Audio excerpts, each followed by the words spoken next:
what people want in a relationship versus what they need. There is a huge gap in between that you must realize in order for you to have a successful dating life and a healthy relationship.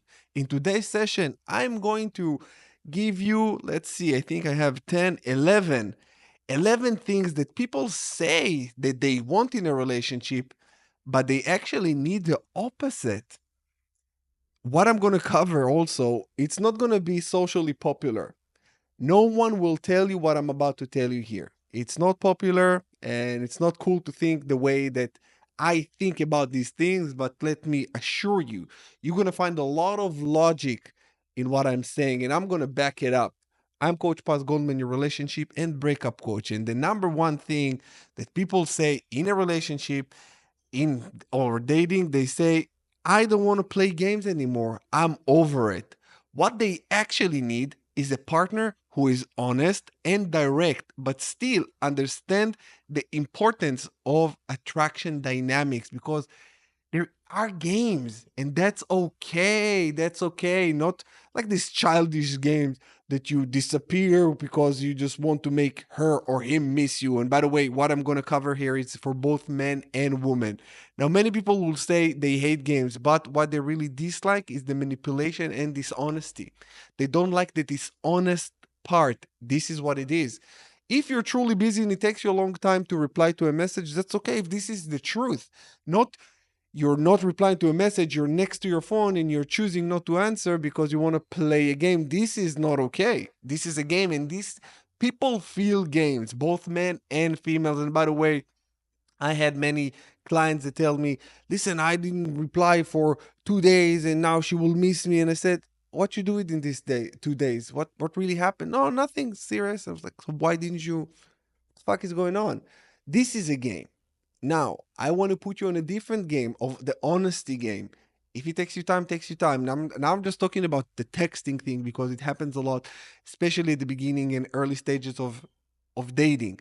So make sure that you don't play games. Don't play games. Be honest. This is what I want you to take away from here. Honest. A healthy relationship isn't about games. It's about mutual effort, respect, and knowing how to keep the spark alive without toxicity. And there is back and forth, and that's okay. Healthy relationship is not just smooth sailing all the time. That's okay. But you need to realize that it needs to be authentic and honest, not manipulative. Number two, what they say, I want a partner who is consistent. What they actually mean, a partner who is consistent in their values but not predictable to the point of boredom.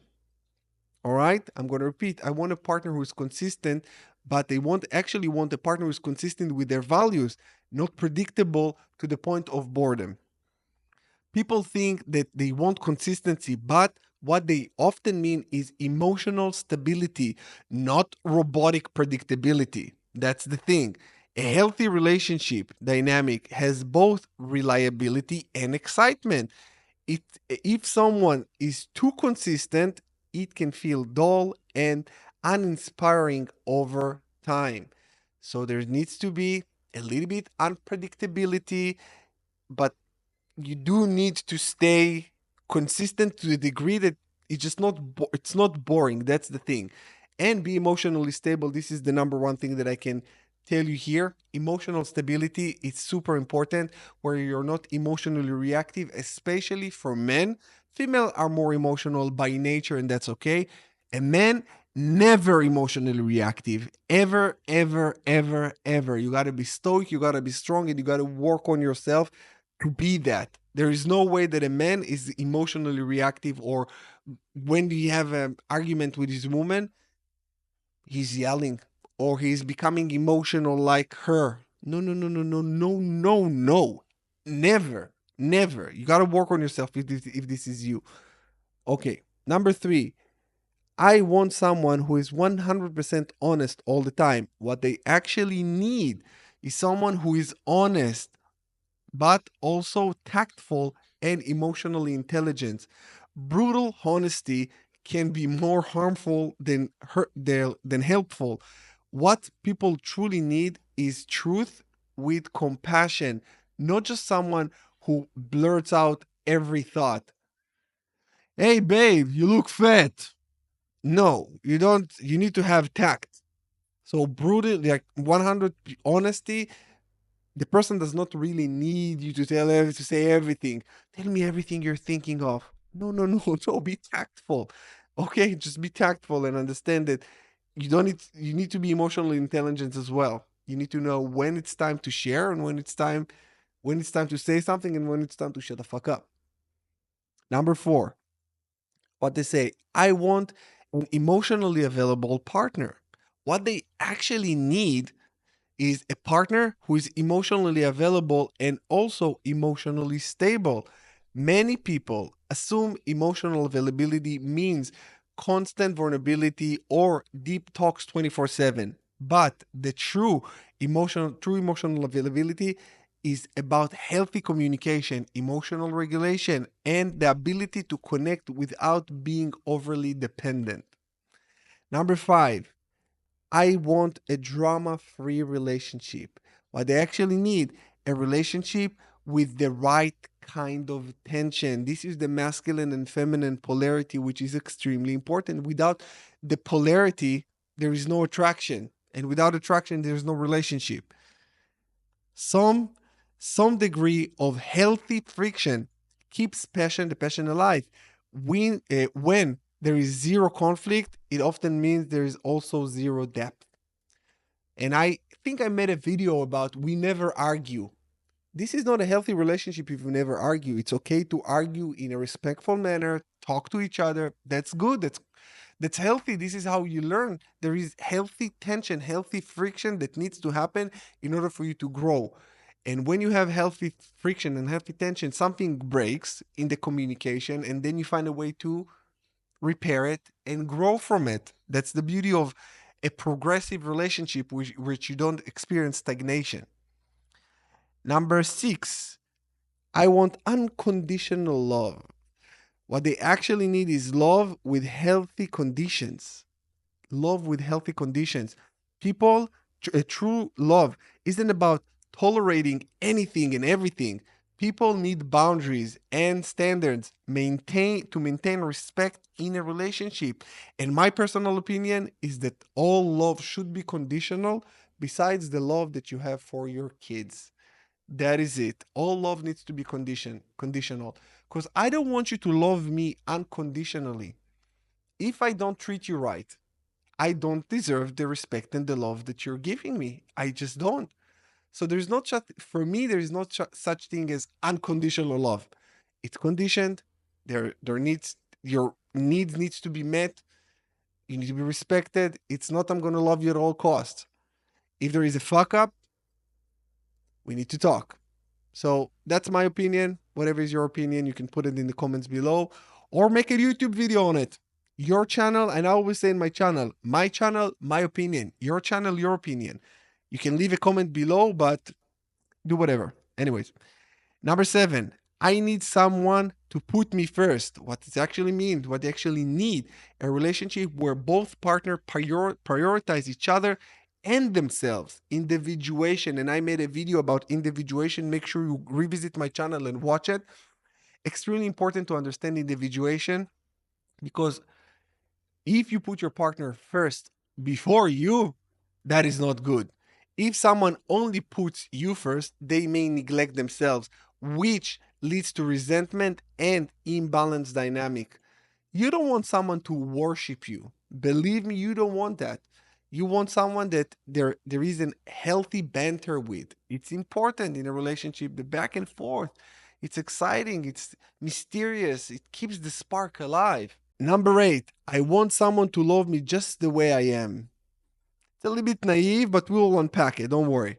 What I actually need is someone who supports their growth and pushes them to be better. If a partner never challenges you, you are not growing. If you're not growing, you're stagnating, and this is not healthy.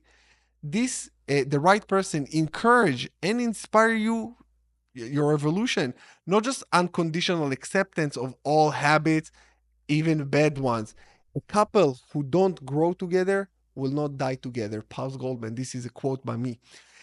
Because if you are in a relationship and you accept your partner for everything, even the bad things, this is not good. This is not good. Love me just the way I am, but encourage me and inspire me to grow. I would say that that is more healthy. So if a person tells you, I want you to love me just the way I am, take notice. Number nine, you complete me. What they actually need is to feel whole on their own before entering a relationship. No relationship will fix deep personal insecurities. True connection comes when two people choose each other, not two halves trying to make it whole. You need a partner that is individuated, whole for themselves, and coming to the relationship not because they need something. They don't need you to complete them. They need you to complement them. And they get into the relationship because they want to give. They have so much that it's overflows and they want to pour into you, not because they want to get. And make sure that you are the same. You don't go into a relationship because you want to get. You go into a relationship because you want to give. You have so much. It's a different kind of mentality. And when you go into a relationship with this type of mindset, believe me, the relationship will be so much better. And think about it. If you're with a partner that always take, you don't want to give. You want to be able to give, receive. It's fun. Number 10, I want a nice guy or a nice girl who treats me well. What they actually need is a balance of kindness and confidence. Being a nobody likes a people pleaser. Don't think that if you're nice all the time, you have no problems in your relationships, vice versa. When you're too nice, this is where your partner actually don't trust you. They don't trust you. With a female to a male relationship, the female will not respect you if you're too nice. Don't be an asshole. Be confident. And when female says that people say that females like assholes, they don't like assholes. They like confidence. They like the confidence that the guy brings. And unfortunately, only assholes have this kind of confidence. But if you know how to monitor it, if to just put the kindness and the confidence in the same person that knows when to turn it on and off, this is a balanced person where, yeah, where he's kind and confident, and this is very attractive. Just being nice isn't enough. People drawn to confidence, boundaries, and self respect, not someone who is a pushover. Like I said, people pleasers, nobody like people pleasers. They don't even trust them because people pleaser will do anything to please you. You don't know when they say what they mean, even if they mean what they say. It's very hard to gauge a person who is a people pleaser. So be aware. Make sure that you're not the one. Number 11, last but not least, I want someone who never argues with me. What I actually need, someone who communicates effectively during disagreements. See the difference? No arguments often mean one person is supporting their feelings or avoiding real conversations. Healthy conflict leads to deeper understanding and respect. And it's okay if you have arguments with your spouse. That's okay. It's not the end of the world. You got to realize that, you guys, people in a relationship, they really shy away from conflicts and they're saying to themselves, I don't like arguing. Arguing is fine when you do it constructively. When the argue is constructive argument, it's not a battle, it's not a fight. Of course, if you don't raise your voice, I'm not even talking about physical violence. It's completely out of the equation here. But when you respectfully can disagree, take note of what happened and see where are the gaps in personality, in values, and see if it can be bridged or not. Arguments are good are when they are done constructively and not combatively, they can be good. So with that said, this is 11 things that people say they want versus what they actually need. This is part one. I'm going to record now part two for you. I got 11 more. I didn't want to make this very long video. So make sure you watch part two for 11 more because I know you got a lot out of this one. Stick around and see the next one. It's coming up right now. See you there.